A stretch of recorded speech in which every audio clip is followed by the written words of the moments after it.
안녕하세요. 저는 30대 남자입니다.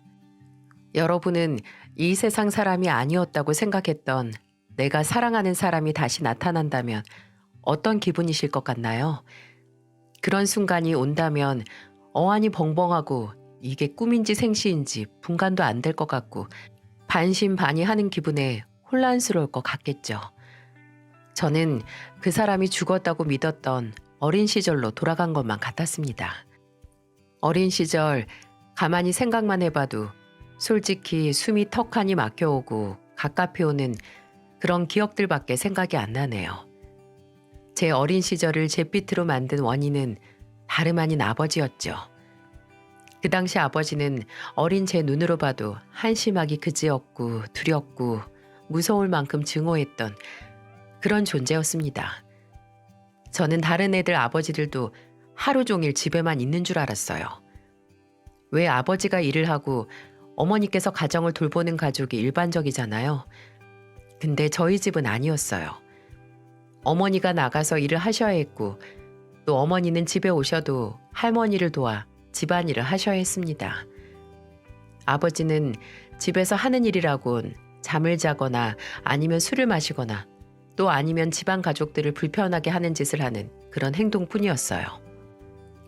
근데 유치원에서나 학교에서나 친구들에게 우리 아빠는 매일 집에 있어 라고 하면 애들은 우와 좋겠다. 그럼 하루 종일 아빠랑 같이 있을 수 있겠네. 라고 저를 부러워했거든요. 저는 그 말이 도무지 이해가 안 갔죠. 아버지가 계시는 시간은 저나 그리고 어머니에게는 괴로움의 연속이었으니까요. 아버지는 여러모로 문제가 많은 사람이었습니다. 어렸을 때는 정확히 그게 무슨 문제였는지 알 수가 없었죠. 제가 기억하기론 유치원 때였던 것 같네요. 아버지는 제가 어머니와 시장에 갔다 오거나 어머니가 저를 유치원에서 데려오실 때면 집에 온 저를 붙들고 이런 질문을 끊임없이 하셨어요.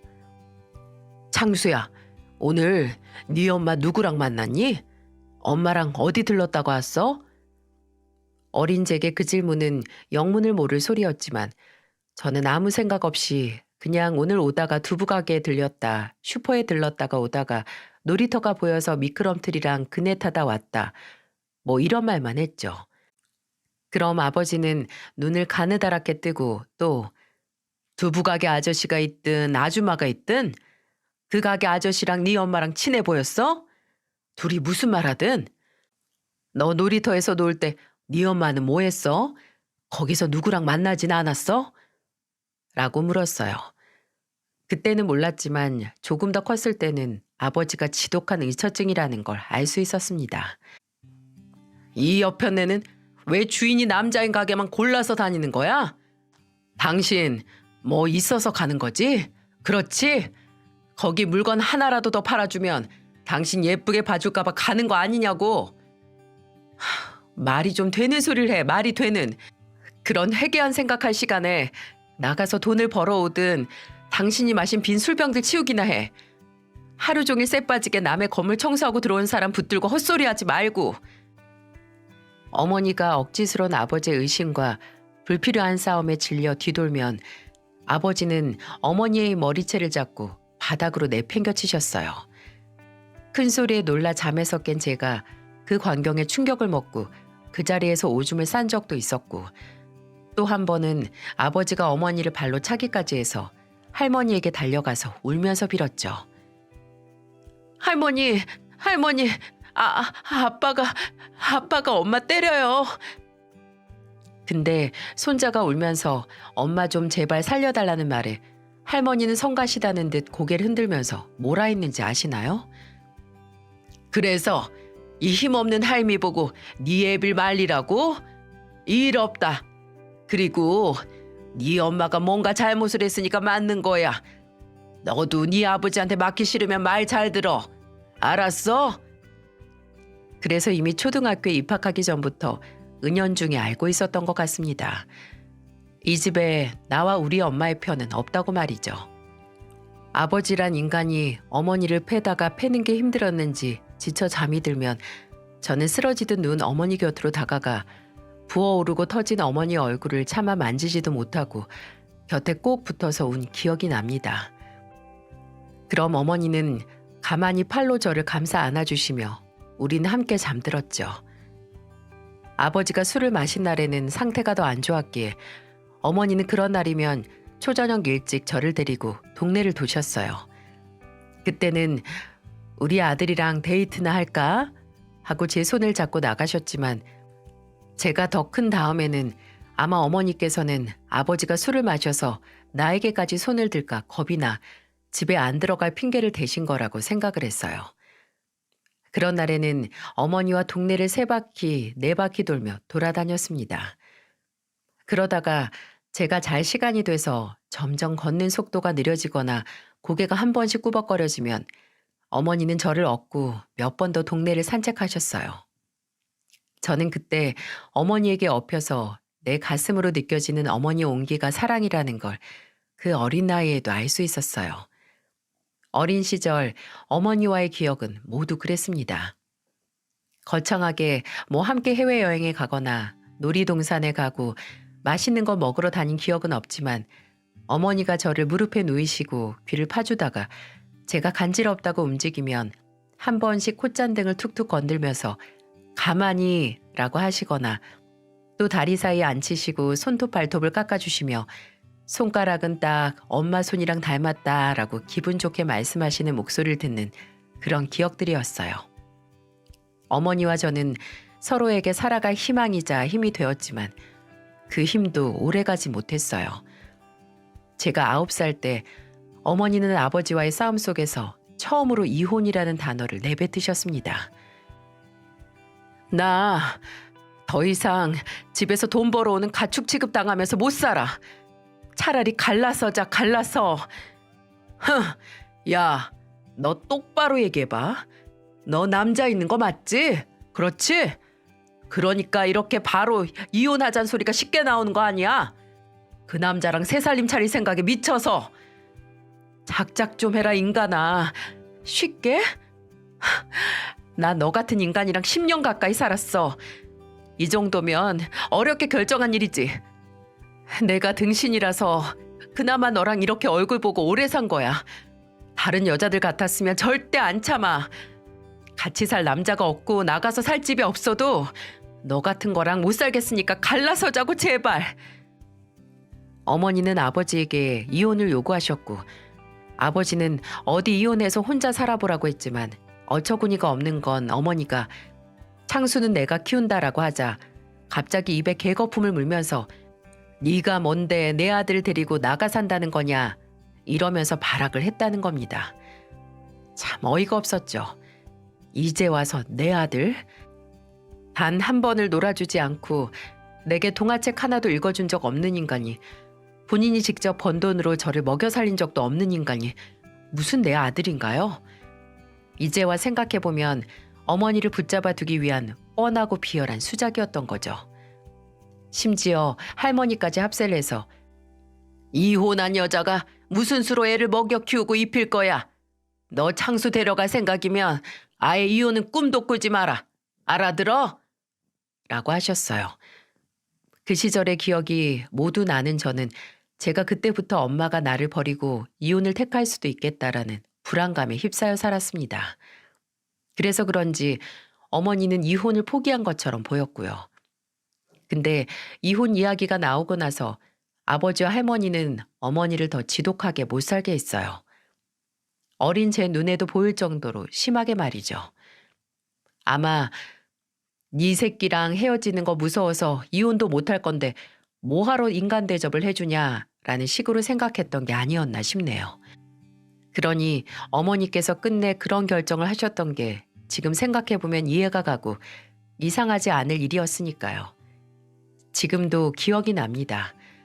어머니께서 울면서 이제 정말 끝이라고, 이혼이라고, 나는 벼랑 끝이라서 더는 갈 곳이 없다고, 뭐든 좋으니까 나 좀 놔달라고 소리를 지르는 모습이요. 좁게 열린 방문 틈 사이로 어머니는 바닥에 꿇어앉아서 아버지와 할머니가 부르는 대로 종이에 받아 쓰시고 있었어요. 아버지는 너 이혼하고 창수 곁에 얼씨만 해봐라. 내가 너 가만 안 둔다라고 협박에 가까운 말을 하고 있었고, 할머니도 너 머리카락 한 올이라도 보이면 창수 저 멀리 섬에라도 보내서 꽁꽁 숨길 거니까 그렇게 알라고 새끼 떼놓고 가면 평생 볼 생각 하지도 말라는 말을 했죠. 또 너 같은 애미가 보내주는 양육비도 필요 없으니까 조금이라도 연락할 건덕지도 남기지 말라 신신당부를 했었어요. 결국 어머니는 이혼을 택했습니다. 저를 보고 안 보고가 중요한 게 아니라 이미 어머니는 한계에 도달해 있었고 당장 본인을 위해서 내린 선택이었어요. 하지만 그때 고작 초등학교 2학년이었던 제가 그걸 고려할 수 있을 리가 없었네요. 어머니가 이혼을 결심한 이후로는 행여 저도 모르는 사이 어머니가 집을 나갈까 학교도 안 가려고 하고 집에서 어머니가 화장실만 가도 옆에 붙어서 떨어지지 않았어요. 그럼 어머니는 저를 가만히 보다가 우시거나 제게 창수야, 엄마가 뭐라고 했지? 우리 창수는 귀한 엄마 아들이라고 했지? 그러니까 엄마가 어디 있고 뭐라든 창수는 영원히 엄마의 귀한 아들이야. 라고 저를 달래주면서 동시에 설득을 하는 그런 말을 하셨어요. 어머니는 제가 학교에 간 시간 짐을 싸 집을 나가셨고 아버지와 이혼을 하게 되셨습니다. 좁은 동네일수록 소문이 빠르게 퍼지는 법이죠. 저희 집은 알코올 중독 남편의 폭력에 어린 자식을 버리고 간 애미가 살던 집이 되어버렸어요.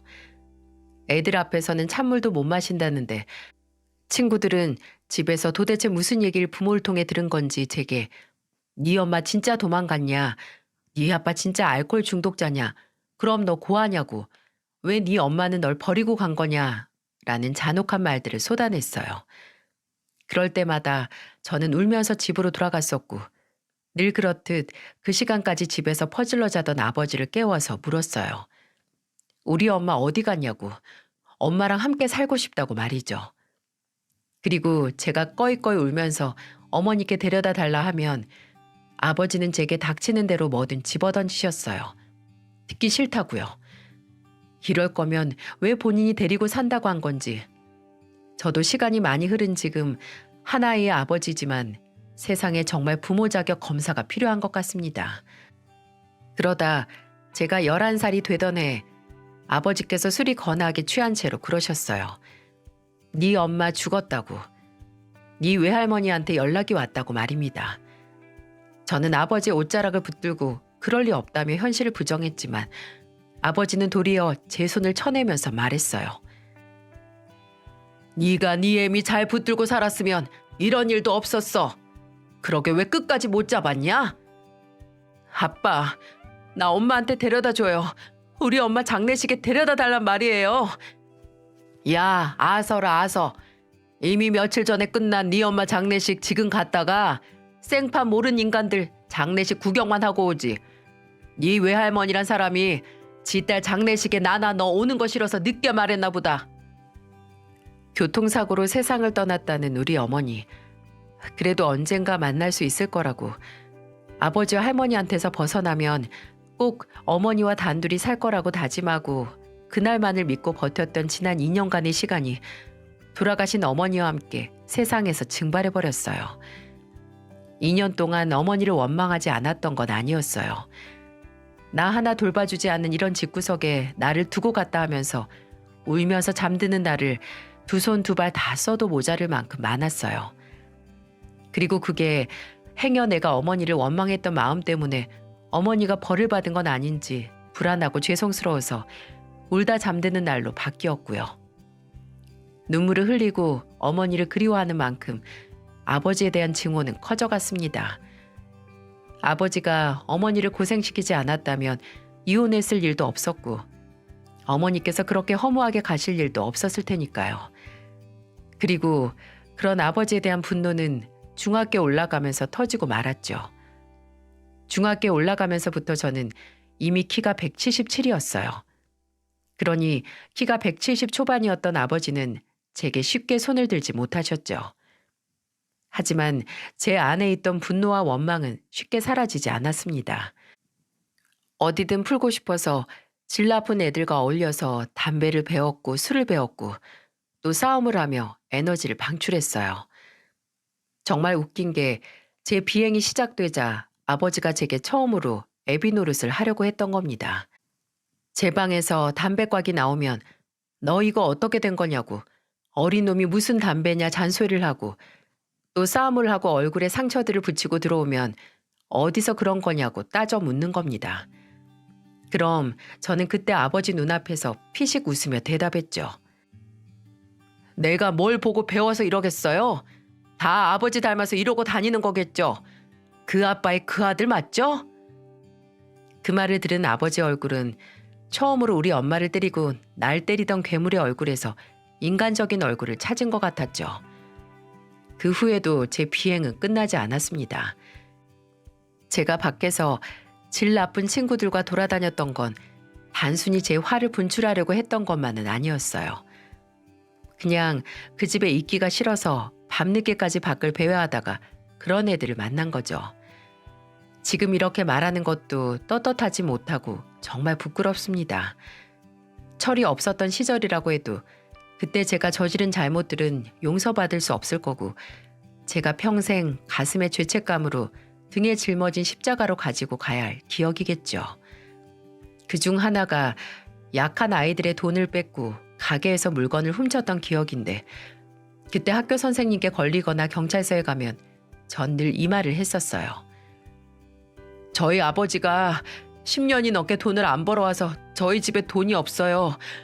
그래서 돈이 없어서 그랬습니다. 죄송합니다.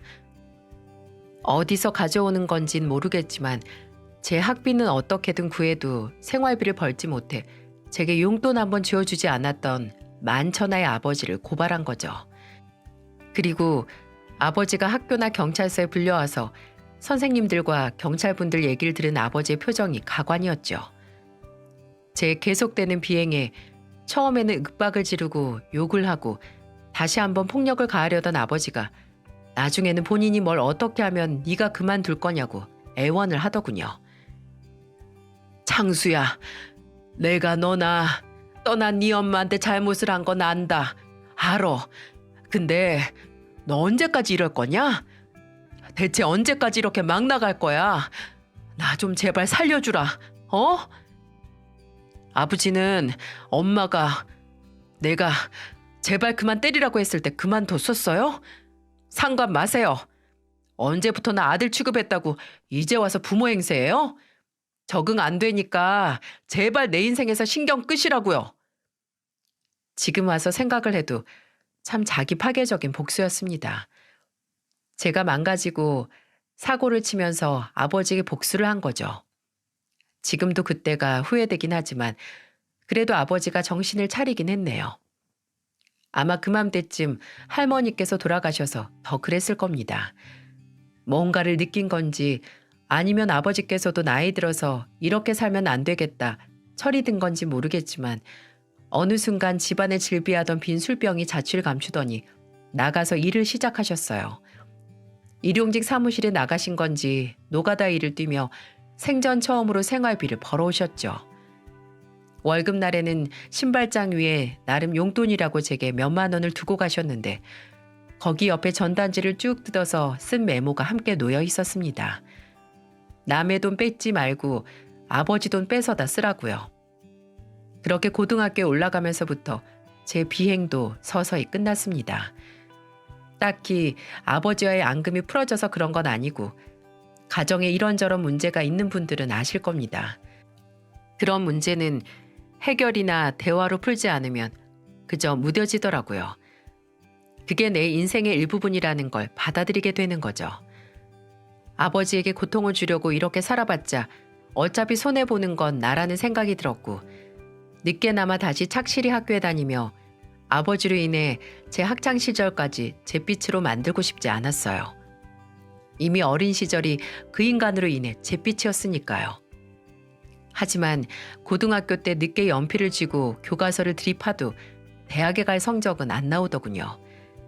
어차피 졸업을 하면 바로 돈을 벌 생각을 하고 있기도 했지만 그래도 제 또래가 하는 경험들을 저는 못한다는 생각에 아쉽기도 했습니다. 그래도 앞으로 내 스스로 돈을 벌어서 내 인생을 살겠다는 목표 하나로 평일 주말 가리지 않고 닥치는 대로 일을 했어요. 그리고 군대 갔다 오고 나서 독립을 했죠. 드디어 아버지와 따로 살게 된 겁니다. 자취를 시작하고 나서 저는 경기도에 위치한 중소기업 소재의 공장에 취업을 해 새롭게 일을 시작했습니다. 이사를 했으니 좀 더 새로운 마음으로 새로운 곳에서 시작을 하고 싶었고, 원룸이지만 독립을 하게 되니 이곳저곳에서 일하지 않고 안정적으로 한 곳에서 일하고 싶었거든요. 그리고 그곳에서 정말 제게 마음의 안정을 주는 안식처와도 같은 사람을 만나게 됐습니다. 바로 지금의 제 아내였죠. 저희는 비슷한 경험과 삶의 굴곡 때문에도 빨리 가까워질 수 있었어요. 왜 비슷한 상처가 있는 사람들은 서로 안다고 하잖아요. 아마 처음부터 서로의 눈에서 나와 같은 슬픔을 발견한 건지도 모르겠습니다. 아내 아버지께서는 일찍 심장마비로 인해 갑작스럽게 가족들을 떠나시고 장모님께서 홀로 아내와 처남을 키우셨어요. 아내는 남매를 위해 몸이 부서져라 일하시는 어머니의 짐을 조금이라도 덜어드리고자 고등학생 때부터 아르바이트를 했는데, 처남은 그저 어머니와 누나의 희생을 당연히 여겼었죠. 집에 이런 요주 인물은 다 하나씩 있잖아요. 처남이 바로 그런 존재였던 거죠. 그래서 솔직히 저는 처음에 처남을 봤을 때부터 마음에 들지 않았습니다. 이상하게 저희 아버지와 겹쳐 보였거든요. 물론 그때야 페인트 공장에서 일하시며 경제활동도 하시고 그동안 안 하고 못했던 아버지 노릇을 하려고 노력은 하셨지만, 그래도 이미 제 머릿속에 박힌 상처는 지워지지 않았어요. 저는 정말 평생을 아버지와 같은 사람이 되지 않기 위해 고군분투하면서 살았거든요. 내가 사랑하고 그리고 나를 사랑해주는 사람들에게 상처 주지 않고 내가 받는 사랑을 당연하게 생각하지 않는 그런 책임감 있는 인생을 살기 위해 포기한 것도 많았어요. 결혼도 조금이라도 더 준비된 상태에서 하기 위해 미루다가 연애한 지 5년 만에 했고, 결혼 자금을 모으느라 다시 부업을 시작하기도 했어요. 특히나 돈 문제로 아내를 고생시키고 실망시키고 싶지 않았습니다. 근데 참, 인생은 어쩌면 모든 과정을 헤쳐나가기 위한 돈을 모으는 여정이 아닌가 싶을 정도로 매 순간순간이 돈이더라고요. 결혼을 하고 나서 시골리고 신혼집 구해서 둘이서 살 수 있는 둥지를 틀고 숨 좀 돌릴만 하니 저와 아내가 30이던 해 아내가 임신을 하게 됐습니다. 제가 아빠가 되고 우리가 부모가 된다는 소식에 단정 깊은 곳에서 설렘과 기대로 벅차오르더라고요. 그리고 부모가 된다는 생각에 불안하기도 했고요. 나 자신이 속이 꽉 차고 안정적인 사람이 되는 것도 중요하지만 그것보다도 당장 그때까지 일하던 공장에서 더 이상 일할 수 없다는 결론을 냈습니다. 연봉도 몇 년째 동결해 그 월급으로는 아무래도 새 식구 살림이 빠듯할 것 같았거든요. 그래서 그때 생전 처음으로 커다란 모험을 하게 됐어요. 대출을 받아서 요식업에 도전을 한 거죠. 프랜차이즈 치킨집을 열어서 조금이나마 더 좋은 남편, 좋은 아빠, 그리고 좋은 가장이 되려고 했어요. 근데 그런 제 바람은 이루어지지 않았습니다. 적어도 그 치킨집으로는 불가능했어요. 가는 날이 장날이라고. 왜 하늘은 제게 이리도 각박하신 건지, 아니면 제가 계속해서 잘못된 선택을 해서 오는 결과인지. 제가 치킨집을 오픈하고 3년도 지나지 않아 전 세계를 힘들게 한 그 시기가 찾아온 거죠. 특히나 자영업자분들께서 피해를 많이 보셨고요. 그중 저도 포함이었습니다. 더 길게 설명하면 솔직히 아직도 저는 그때의 충격과 상실에서 벗어나지 못했기에 힘들어서 간단히 결과를 말씀드리면 치킨집은 문을 닫았습니다. 닫을 수밖에 없었어요. 그것도 끝에는 이리저리서 대출까지 당겨서 버티다가 신용불량자가 되기 직전에 포기를 했어야 했으니까요. 1금융권에서 대출을 받다가 이미 신용점수가 바닥을 쳤고 더 이상 빌릴 곳이 없어서 2, 3금융권에서도 돈을 빌렸습니다. 그러니 한 달에 나가는 고정적인 상환금이 가게 한 달 매출을 훌쩍 뛰어넘은 거죠. 아내는 더 이상 빚이 느는 건 바라지 않아 했어요. 더 이상은 감당을 할 수 없다고 이제라도 가게를 정리해야 한다고요. 식당은 없어졌어도 어떻게든 돈은 벌어야 했기에 실패의 충격을 곱씹을 여유도 없이 저는 당장 할 수 있는 일을 구했어요. 그러다 배달 일을 시작하게 됐죠. 아내는 오토바이는 절대 안 된다고 저를 뜯어 말렸지만 일단 제가 할 수 있는 일 중에 움직이고 시간을 들이는 만큼 버는 돈의 액수가 확확 차이가 나는 건 그것뿐이어서 제게 선택지가 따로 없었어요. 그렇게 하루에 8시간에서 10시간씩 40건에서 날 좋은 날에는 60건까지 일하면서 주말도 없이 일했습니다. 그래도 집에 아내와 아들이 있으니 차마 운전을 난폭하게 할 수 없더라고요. 배달을 많이 하는 만큼 떨어지는 돈이 물론 많지만 벌어도 제게 들어오는 대부분의 돈은 제 통장을 잠깐 스칠 뿐 죄다 대출 이자나 원금으로 나갔기 때문에 돈을 버는 즐거움은 잊은 지 오래였죠. 근데 왜 그렇게 돈은 나갈 때 몰려서 나갈까요? 돈이 새는 구멍이 하나 생기면 그 구멍이 돈 무서운 줄 모르고 점점 커지기 시작하더라고요. 그맘때쯤 아버지께서 연락을 해오셨어요. 병원인데 정말 미안하다고. 병원에서는 가족에게 연락을 하라고 하는데 도무지 생각을 해도 연락할 가족이 너밖에 기억이 안 난다고 와줄 수 있냐고 말입니다.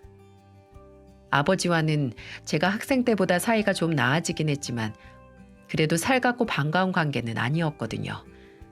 근데도 병원이시라니 철렁하더라고요. 그래서 그날은 일도 적고 입원해 계시다는 병원에 갔는데 아버지께서 폐암이시랍니다. 심지어 초기 중기도 아닌 말기. 그날 병원도 호흡 증상으로 인해 쓰러져 실려오신 거라는데 아버지는 이미 본인의 몸이 어떤 상태인지 알고 계셨기에 더 충격이었죠. 너나 선영이한테는 알릴 수가 없어서 말한다고 뭐가 나아지겠냐. 나아지긴 뭐가 나아져요. 치료해서 이렇게 되기 전까진 막을 수 있었겠죠. 미안하다. 난 짐을 주기 싫어서. 내가 어떻게 너한테 아픈 나 좀 알아달라고 도와달라고 하겠어. 아버지의 마음이 아예 이해가 안 된 건 아니었지만 그래도 제 속이 복잡하고 속상했어요. 과거 제게 했던 잘못이 미안해서 속에 있는 병을 키워왔다는 얘기를 듣고 자식인 제가 무슨 말을 했어야 할까요?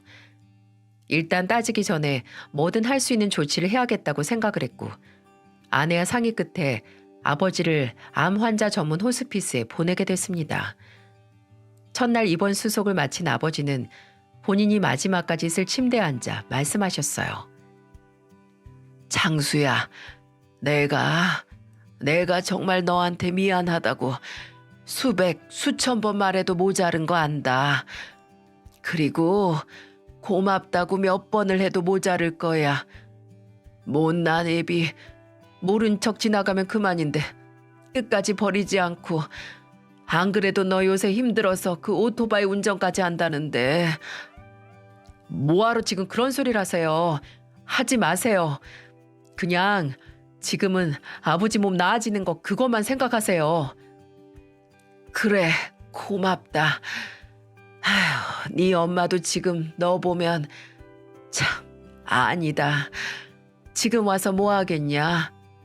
너 바쁘면 그만 가봐라. 나 혼자 짐 정리할 수 있으니까. 사람이 갈 날이 다가올수록 과거 후회되는 일만 기억이 나고 미안함이 있는 사람에 대한 기억이 떠오른다고 하는데 그때는 아버지도 그렇게 시한부 판정을 받고 나서 본인이 죄를 짓고 미안한 어머니를 떠올리는 날이 맞나 싶었어요. 어머니 얘기를 좀 자주 하시기 시작했거든요. 네 엄마 생각 안 나냐? 엄마한테 하고 싶은 말 있냐? 아버지가 들어줄 테니까 해봐라 등등 말이죠. 저는 듣기 싫다고 하고 싶은 말도 없다고 했어요. 그냥 아버지가 얼마나 후회를 하든 어머니를 입에 올리는 게 괜히 싫었거든요. 그래서 포기를 못하고 어머니 얘기를 하는 아버지에게 죽을 때 되니까 죽은 사람 생각이 나냐고 그만하라고 뾰족한 비수를 날리기도 했고요. 근데 그게 단순히 후회 때문만이 아니었더라고요. 끝이 없이 매달 고정적으로 나가는 대출 이자와 원금, 세 식구 생활비, 이제는 아버지가 계신 호스피스 입원비까지. 이건 밑 빠진 독에 물을 붓는 것보다 버거운 일이었어요. 그러다가 예전에 주택담보대출 받은 게 문제가 됐어요. 대출 연체 문제로 더 이상 연체를 할 경우 집이 경매로 넘어갈 수 있다는 경고를 은행을 통해 받게 됐고, 당장 유통할 수 있는 현금이 하나도 없는 와중에 이제는 아예 길거리에 나앉을 위기에 봉착했죠. 지금도 그때 그 막막하고 숨이 막힐 것 같은 기분이 기억이 납니다. 턱끝까지 물이 차올랐는데 여기서가 끝이 아니고 수면이 더 높아지는 그런 기분이었죠. 아내가 당장 처가에 어떻게든 돈을 빌려보겠다고 하는데 어찌 그럴 수 있겠어요. 당장 장모님께서도 남의 식당 나가서 일하시면서 본인 생활비 벌기도 바쁘신데 말이죠. 저는 아내에게 차마 제 입으로 꺼내기 창피하고 치욕스러운 말을 꺼냈습니다. 여보, 이런 말 당신이나 우리 성민이한테 너무 미안하고 면목 없는데, 성민이 돌반지 있는 거 전당포에 맡겨서 당장 급한 만큼만 현금을 구해보는 거 어떨까? 내가 정말 뭘 해서든 우리 성민이 반지는 도로 찾아올게. 미안해 여보. 정말 정말 미안해. 아들의 돌반지까지 전당포에 맡기게 된 제가 차마 고개도 못 들고 아내에게 사과를 하니, 아내는 제 등을 안아주면서 당신이 뭐가 미안하냐고, 미안할 거 하나 없다고, 다 우리 셋이서 살려고 이러는 건데 우리 성민이도 이해해 줄 거라고 저를 위로해 주는데 비참한 마음은 사그라들지 않았습니다. 반지를 전당포에 맡기러 가기 전날 밤에 잠든 아들과 아들의 돌반지가 담긴 케이스를 번갈아 보면서 참 많이 울었습니다. 그렇게 증오하던 무능한 내 아버지와 내가 뭐가 다른가 싶더라고요. 평생 가족을 고생시킨 아버지와 본의 아니지만 노력을 했음에도 가족인 아내를 힘들게 하는 제가, 어린 아들의 돌반지마저 뺏어서 돈으로 바꾸는 아버지인 제가 뭐가 다른가 하고요. 한참을 아들을 들여다보고 미안하다고, 아빠가 미안하다고 되뇌인 뒤에 새벽에 잠자리에 들렸는데 전당포 가기 전 필요한 돈이 얼마인지 계산을 해보려고 제가 통장에 남은 돈을 확인하려고 했을 때였어요. 도저히 납득이 안 되는 금액이 제 통장에 버젓이 찍혀 있는 겁니다. 그 금액은 무려 1억.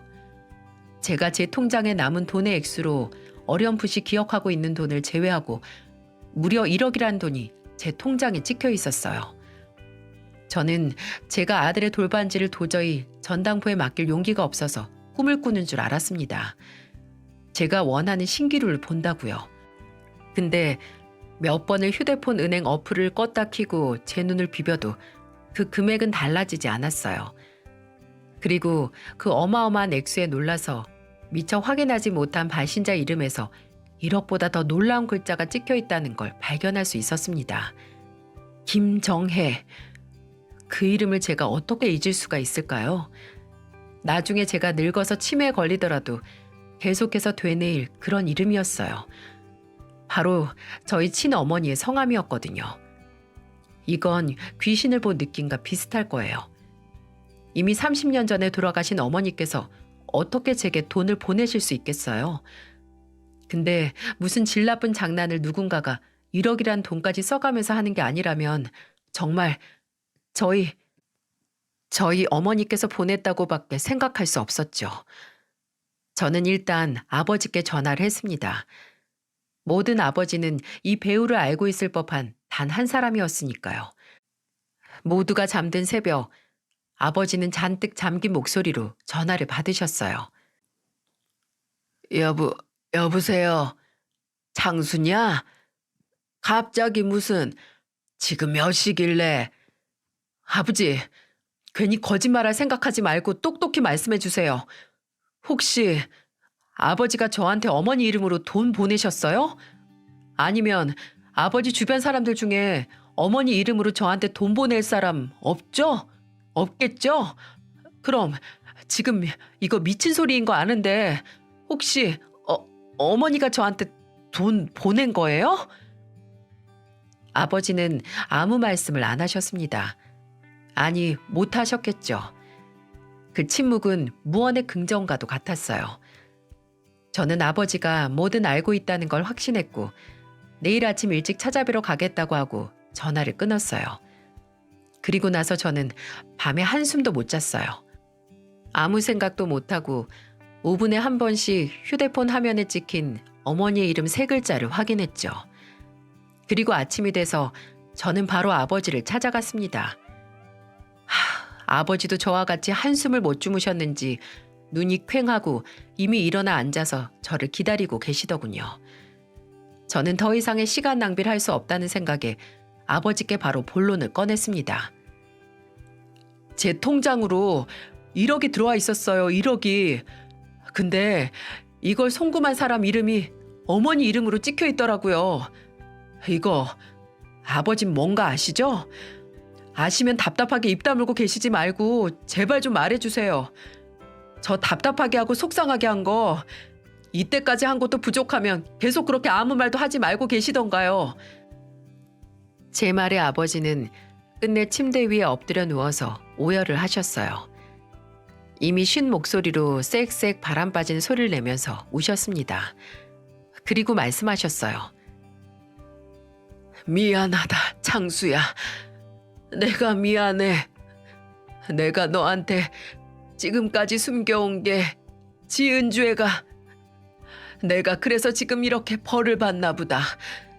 내가 너한테 너무 큰 죄를 저질러서 이렇게 말년에 속이 썩어 들어가는 벌을 받나 봐. 햄이랑 새끼 떼어 놓은 죄가 천륜을 거스르는 죄라더니. 미안하다. 창수야, 미안해. 그 지겨운 미안하다라는 말 끝에 아버지께서는 이렇게 말씀하시더군요.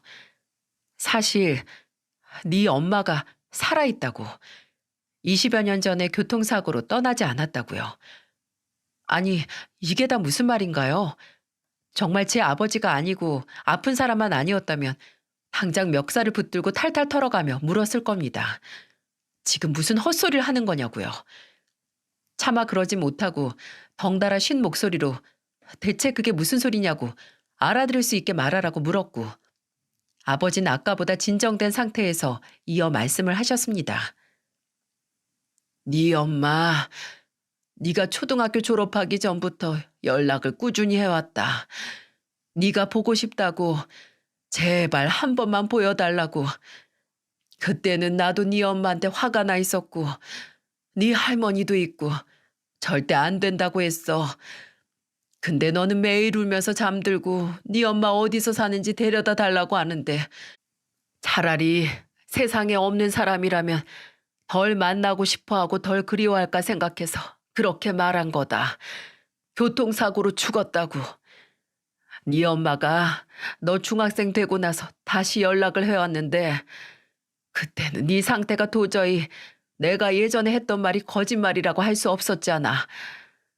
너 그때 내가 거짓말했고 네 엄마 사실 살아있었다는 거 알면 더 엇나갔을 거야. 안 그러냐? 그래서 계속 거짓말을 하셨다고요? 어떻게 그래요, 사람이? 어떻게 단 한 번을 나를 실망 안 시킨 적이 없을 수가 있어요? 내가 얼마나 엄마를 그리워했는지. 애미 없는 자식이라고 애들한테 놀림받고 난 정말 엄마 따라 죽고 싶다는 생각도 여러 번 했어요. 아버지, 만약 내가 정말 그렇게 엄마 따라간다고 죽었으면 그랬으면 어쩌려고 그랬냐고요. 미안하다. 미안해. 나도 일이 이렇게 될 줄은 몰랐어. 그래도 네 엄마 계속 너한테 양육비는 보냈다. 내가 그거 다 네 학비로 썼던 거야. 근데 그러다가 중학교 졸업했을 때 네 엄마가 이제 너한테 본인 존재에 대해 말 안 해도 된다고 하더구나. 재혼을 한다고. 근데 그 집에서는 남자가 초혼이고 애가 있었다는 걸 달가워하지 않는 눈치라 그랬나 보더라고. 그래서 나도 더 이상 창수 너한테 네 엄마 존재를 말할 수가 없었어. 너도 생각해봐라. 네 엄마가 이혼 경력에 애까지 있다는 이유로 모든 걸 포기하고 새 출발을 못했으면 좋겠냐? 근데 요새 네가 내 병원비에 대출까지 너무 힘들어해서 그래서 그 사람한테 좀 도와달라고 연락 좀 했다. 애초에 새 출발을 할 수밖에 없게 한 사람이 누군데 저런 소리를 하는 건지. 저는 더 이상 아버지의 입을 빌려 어머니의 얘기를 듣고 싶지 않았습니다. 살아계시다면 직접 만나야 했고 제게 변명하고 설명할 게 있다면 직접 듣고 싶었어요. 그래서 아버지에게 어머니 연락처를 아시냐고 물었는데 눈길을 피하고 우물쭈물 하시는 게 알고 있는 눈치더라고요. 그래서 당장 알려달라고 말했고 아버지는 몇 번 고민 끝에 본인 휴대폰을 몇 번 만지더니 제게 휴대폰 번호 하나를 알려주셨어요. 저는 그대로 병실을 나오고 병원을 나와 제 차에 탔습니다. 그리고 몇 번 숨을 고르고 손 안에 차는 땀을 닦고 휴대폰을 연신 만지며 껐다 켰다 하다가 아버지가 주신 번호로 전화를 걸었어요. 몇 번 수신음이 가다가 이내 뚝 멈추고 낯설면서도 굉장히 낯익은 목소리가 들려왔어요. 여보세요? 여보세요? 말씀하세요. 어디서 전화하셨어요? 그 목소리는 과거 제게 저는 귀한 사람이고 우리는 손가락이 닮았다고 했던 그 목소리와 꼭 닮아 있었어요. 저는 목소리를 듣자마자 확신했어요. 아, 어머니다. 우리 어머니다 하고요. 이 소리가 가는 추억의 힘이 참 어마어마하더라고요.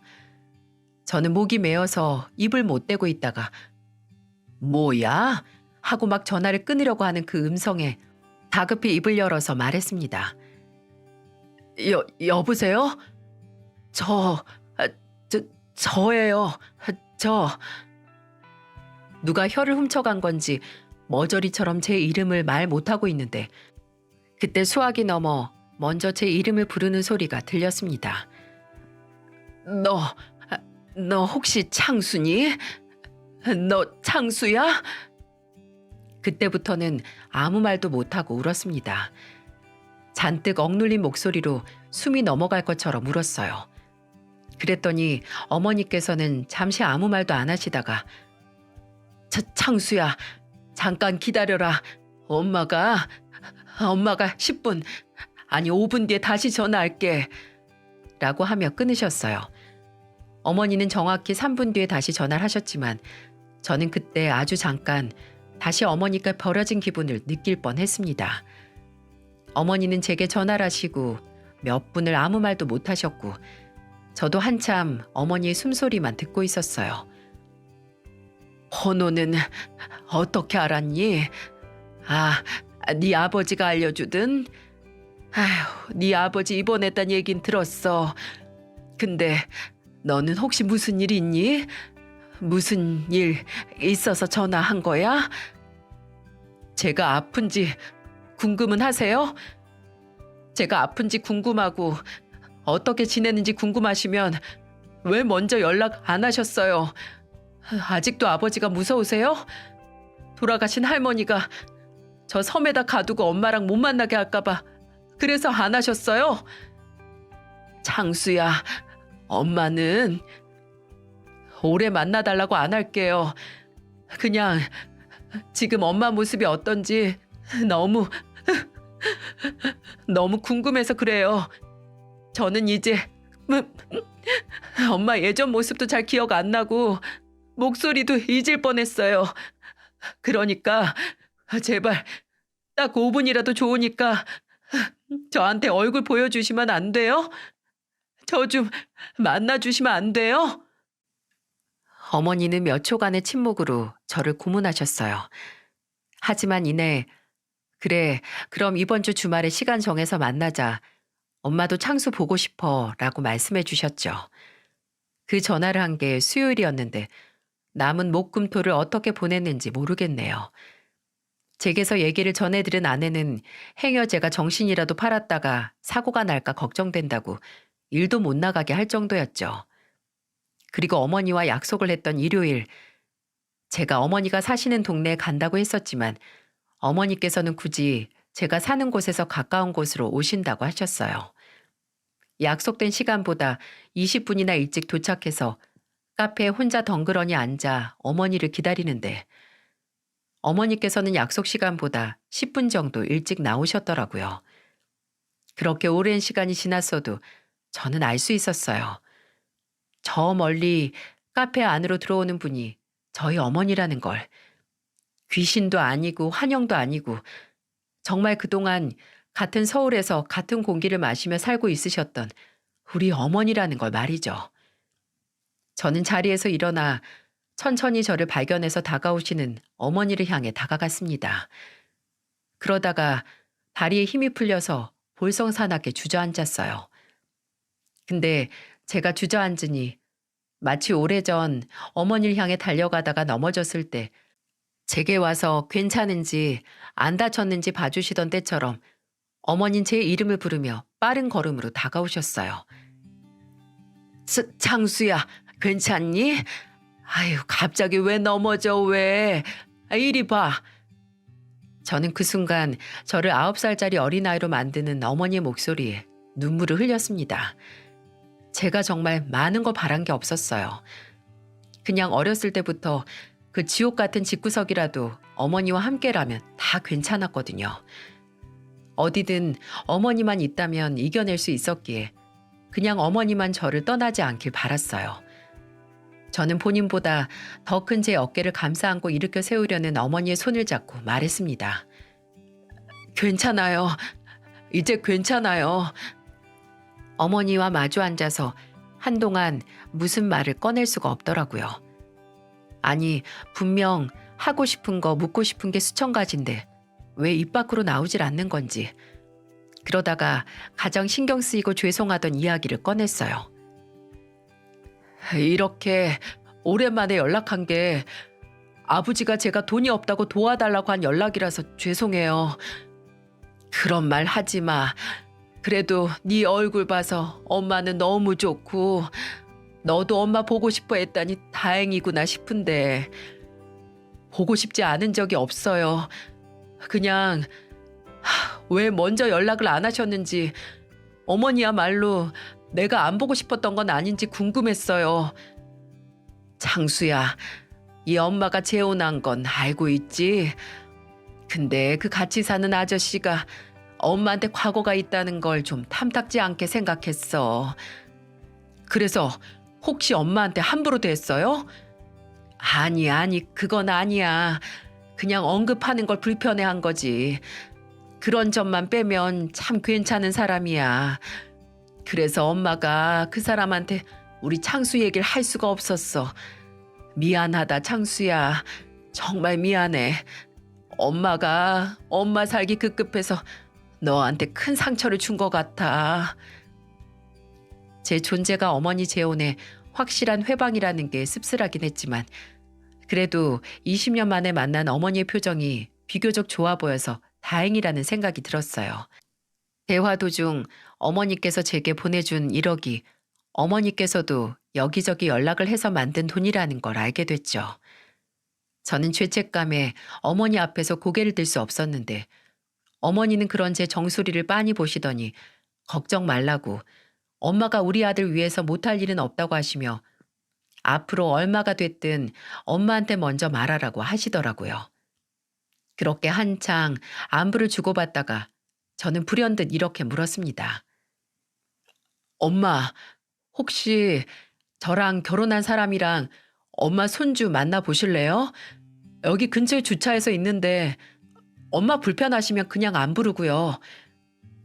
저는 눈치 보는 애처럼 어머니께 넌지시 물었고 행여 어머니께서 조금이라도 불편해하신다면 나중으로 미루려고 마음을 먹었거든요. 근데 그때 어머니는 볼을 발긋하게 물들이시더니 설렘을 가득 담은 표정으로 활짝 웃으시며 말씀하셨어요. 당연하지. 엄마 너무 만나보고 싶었어. 창순이가 벌써 애 아빠라고? 저는 그런 어머니의 표정에 안도의 한숨을 내쉬며 차에 있을 아내에게 전화를 했습니다. 한 걸음에 아들을 안고 온 아내는 어머니처럼 설레는 얼굴로 인사를 했습니다. 긴장을 했는지 고개를 아주 땅에 박을 것처럼 숙여서 인사를 하느라 아들이 쓰고 있던 모자가 벗겨지기까지 했어요. 아, 안녕하세요. 이선영입니다. 그리고 얘는 아유, 알지. 우리 우리 새아기 선영이랑 우리 손자 성민이. 성민아, 나 누군지 알겠어? 나 우리 성민이 할미인데, 할미. 어머니는 손자의 작은 손을 잡아 악수를 하시는 것처럼 위아래로 흔들며 인사를 하셨고 아내를 꼭 안아주셨습니다. 그렇게 넷이 앉아서 내리 얘기만 했어요. 제가 졸업을 하고 해왔던 일이나 만났던 사람들, 아내를 어떻게 만났고 우리 성민이가 지금 좋아하는 음식, 혈액형 같은 소소한 것까지요. 어머, 성민이도 벌써 빵만 먹으려고 하니? 우리 창수도 그랬어. 애가 얼마나 빵만 찾았는지. 정말요? 저 만날 때만 하더라도 밀가루는 입에도 안 대서 몰랐어요. 아, 입맛은 바뀌니까요. 중학생 때부터 밀가루 먹으면 속이 좀 답답해서 잘 안 먹어요. 아유, 엄마가 몰랐네. 우리 아들 식성 바뀐 거. 시간이 많이 흘렀으니까요. 서로 모르고 산 만큼 모르고 산 것도 많겠죠. 이렇게 대화 도중 어쩔 수 없는 세월의 벽에 가로막히는 말이 나오면 좀 씁쓸하긴 했지만 반대로 그만큼 기대가 되기도 했습니다. 그만큼 새롭게 서로 나눌 이야기가 많다는 거잖아요. 저는 어딘지 슬퍼 보이는 어머니께 말했어요. 모르고 산 만큼 더 많이 만나고 많이 대화하면 충분히 서로 알 수 있겠죠. 그래도 피로 이어졌는데, 그죠? 제 말에 어머니는 다시 미소를 되찾으셨어요. 그리고 물론 그렇다고 엄마가 우리 창수 더 알기 위해 노력할 거라고도 하셨죠. 그리고 그런 어머니의 각오는 현재 진행형입니다. 지금도 저와 단둘이 어쩔 때는 아들과 아내와 함께 만나서 식사도 종종 하고 저희 집에 초대해서 어머니께서 손자를 봐주시기도 하고요. 그리고 지난해 12월에 아버지께서 돌아가셨을 때도 어머니께서 제 곁을 지켜주셨어요. 아버지에 대한 어머니의 원망은 저보다도 더 깊을 거라서 어머니께 굳이 안 오셔도 된다고 했지만 어머니는 이제 굳은 일은 제게만 맡기지 않겠다며 3일 내내 제 옆에 오셨습니다. 근데 사실 아직 어머니 현재 가족에게는 제 존재에 대해 알리지 않았어요. 제 예상보다도 더 어머니와 함께 사신 아저씨가 제 존재에 대해 달갑지 않게 생각하시나 봐요. 근데 솔직히 말해 신경 쓰이지 않습니다. 어머니께서 가족에게 비밀을 만들어서 불편해 하시는 것만 빼면 어머니에게 있어서 제 존재를 그 가족들에게 인정이나 확인을 받아야 하는 건 아니니까요. 뭐가 어쨌든 어머니께서는 제 어머니일 테고 저는 어머니 아들인 건 변함이 없을 거라 믿어요. 얼마 전 2월 초에 있던 제 생일날에도 어머니께서 손수 미역국에다가 갈비찜 그리고 닭발에 모래집 볶음을 해주셔서 다 같이 푸짐하게 먹었습니다. 제가 성인이 되고 아니 9살 이후에 어머니께 처음 받아보는 생일상이었는데 이제는 제가 어머니 생일상을 차려드려야죠. 앞으로 몇 번이 남았는지 알 수 없지만 이 자리를 빌어서 남은 어머니의 생일날마다 제가 함께 할 거라는 걸 다짐하고 싶습니다. 이야기를 들어주신 여러분들께 감사드립니다. 올 거라 생각하지 못했던 제 회인 만큼 더 소중하게 이 관계를 지켜내 나가야겠습니다. 부디 혹시라도 사랑했던 사람과 어쩔 수 없이 이별을 해서 재회하지 못하신 분들이 계시다면 제 사연을 듣고 제 행운을 가져가셨으면 좋겠습니다.